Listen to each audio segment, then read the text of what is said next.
আরে আরে বাবা, আসছি। আমার কি কোনো কাজ নেই নাকি? সারাদিন টেলিফোন ধরলেই চলবে। হ্যালো, কে?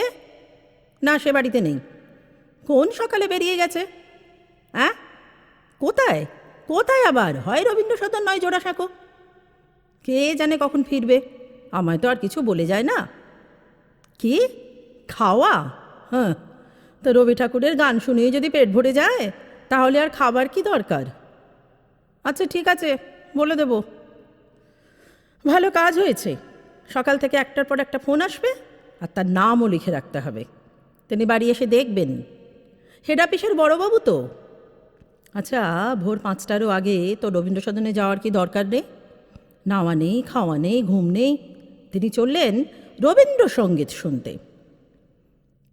আচ্ছা, আমি এতক্ষণ ধরে কার কথা বলছি তোমরা কি বুঝতে পেরেছ? পারোনি? তবে শোনো। সম্পর্কে তিনি আমার একমাত্র মেয়ের মেয়ে, নাম আলোকিতা চট্টোপাধ্যায়। দাদু বলে মিষ্টি সোনা, আমি বলি সোনাই, সোনামুখী। আমাদের কাছেই মানুষ। তবে তিনি আমাদের কাছে থাকেন না আমরাই তার কাছে থাকি বলা মুশকিল, কারণ তিনি আমাদের দুজনকে প্রায় নাকে দড়ি দিয়ে ঘোরাচ্ছেন। তেনার দাদুর তো কোনো কাজ নেই, দিনরাত চা পান তাস আর সিগারেটের ওপরই আছেন। বলেন, রিটায়ার করার পর আবার কাজ কি? কেন, রিটায়ার করেছে তো কী হয়েছে? এখন একটু আমার সঙ্গে বসে গল্প করতে পারো না? একটু বেড়াতে নিয়ে যেতে পারো না? সেসব হবে না। তুমি বসে বসে রান্না করো আর আমি তাস দাবা পিটি, দু চক্ষে দেখতে পারি না। নাতনির কাছে ওসব ন্যাপও চলবে না। ঠিক সময় বাড়ি ফিরতে হবে, ঠিক সময় শুতে হবে, খেতে হবে।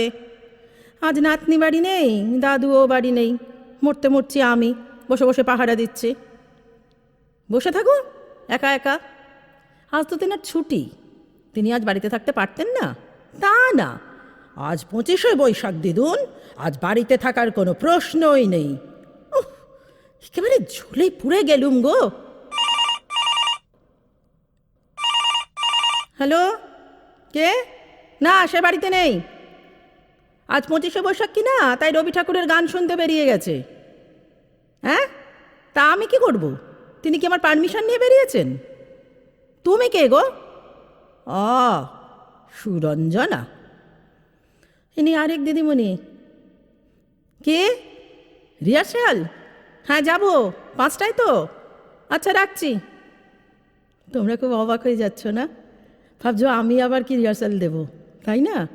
দেব দেব, ওরে বাবা, দিতেই হবে, তা না হলে কি রক্ষে আছে? এসব তেনার মাথা থেকে বেরিয়েছে। এবার পাড়ার সব মেয়েরা মিলে রবীন্দ্র জয়ন্তী করবে। একেবারে ছোট ছোট মেয়েরা, ওরা নাচবে। আর তেনার বয়সী যারা, তারা নাটক করবে, শেষ রক্ষা। আর আমরা বুড়িরা, আমরা গাইব উদ্বোধনী সঙ্গীত। বোঝো? কত করে বললাম, ওরে আর আমাদের ঝামেলায় জড়াস না, আমরা বুড়ো হয়েছি, আমাদের গলায় কি সুর আসবে? অমনি তিনি বললেন, কেন কেন আসবে না? বুড়ো হলে গান গাওয়া যায় না? যাগে, যা ভালো মনে হয় করো। আচ্ছা, ইনি কি এখনো তাস পিটছেন নাকি? বেলা তো অনেক হলো, বাড়ি বলে যে একটা বস্তু আছে তাও খেয়াল নেই। উফ, এই দাদু আর নাতনি আমাকে পাগল করে দেবে। চাটুজ্জে বাড়িতে কি একটা ফোন করব? করি।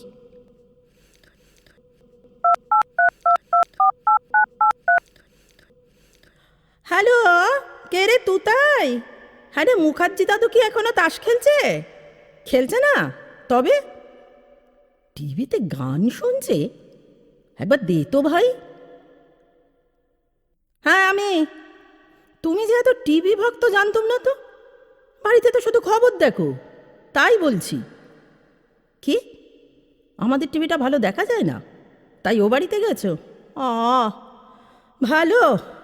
রবি ঠাকুরের খুব কপাল ভালো না, মানে তুমি ওনার গান শুনছো তো, তাই বলছি।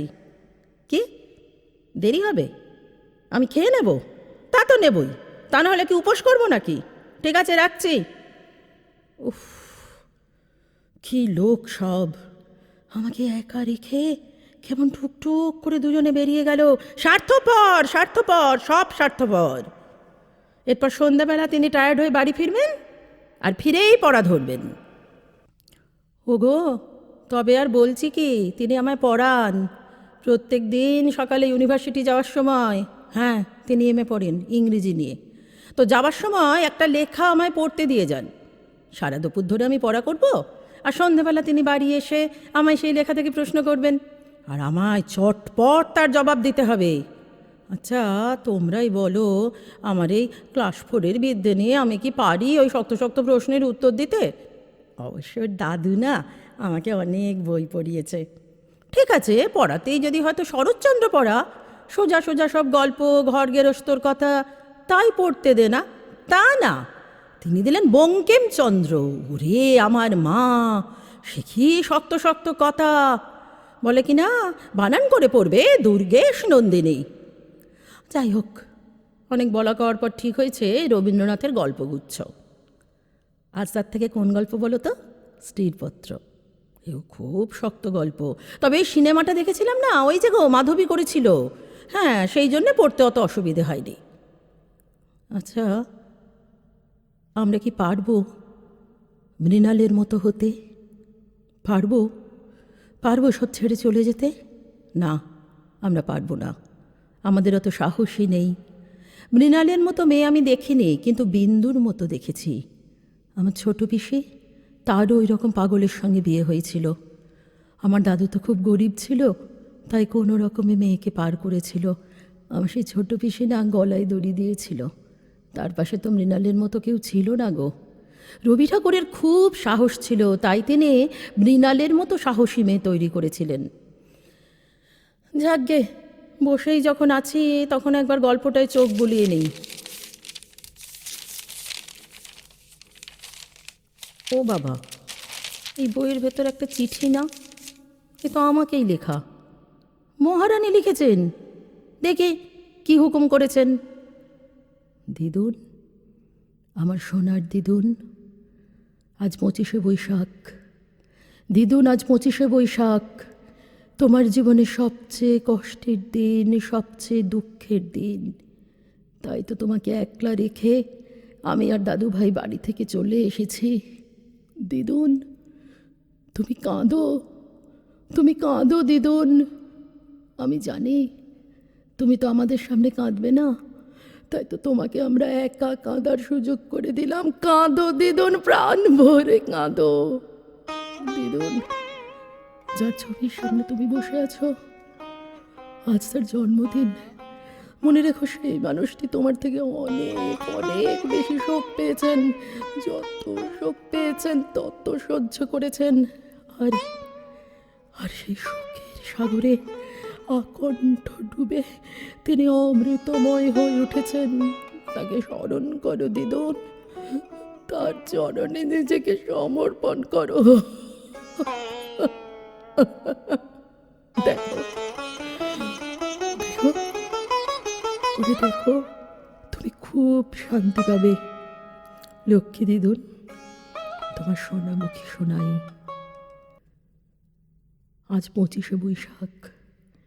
আজ থেকে 20 বছর আগে আমার একমাত্র মেয়ে আর জামাই তাদের 2 বছরের মেয়েকে আমার কাছে রেখে বিদেশে বেড়াতে গিয়েছিল। শান্তিনিকেতনে তাদের নতুন বাড়ি হয়েছিল। আমি আর আমার স্বামী খুব যত্ন করে সাজিয়েছিলাম সেই বাড়ি। 25শে বৈশাখ, 25শে বৈশাখ গৃহপ্রবেশ হওয়ার কথা। ওরা এসেছিল, 25শে বৈশাখে এসেছিল নতুন বাড়িতে। কফিনে শুয়ে এরোপ্লেনের সিট থেকে সোজা কফিন। গৃহপ্রবেশ তো আসতেই হবে, যে করেই হোক। এবার তোমরা বলো, সেই 25শে বৈশাখ আমি কেমন করে গান গাইব, কেমন করে আসবো, আনন্দ করবো বলো তোমরা। রবি ঠাকুর, রবি ঠাকুর, আজ তোমার জন্মদিন।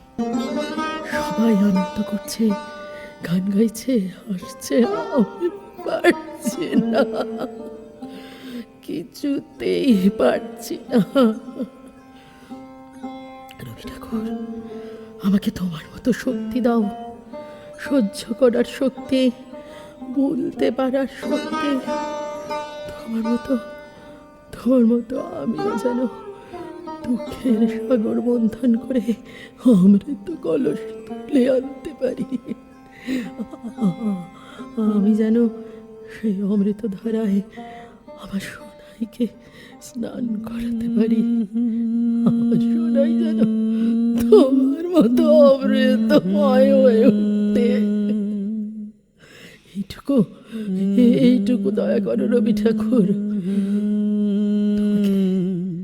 তোমাকে পুজো করার মন্ত্র আমি জানি না। আমি তোমার ফুলে তোমায় অঞ্জলি দিই। দুঃখের তীরে যদি জলে তব মঙ্গল আলোক, তবে তাই হোক, তবে তাই হোক, তবে তাই হোক। প্রদীপ জেলে দিবস জেলে করব নিবেদন, আমার ব্যথার পূজা হয়নি সমাপন, আমার সকল দুঃখের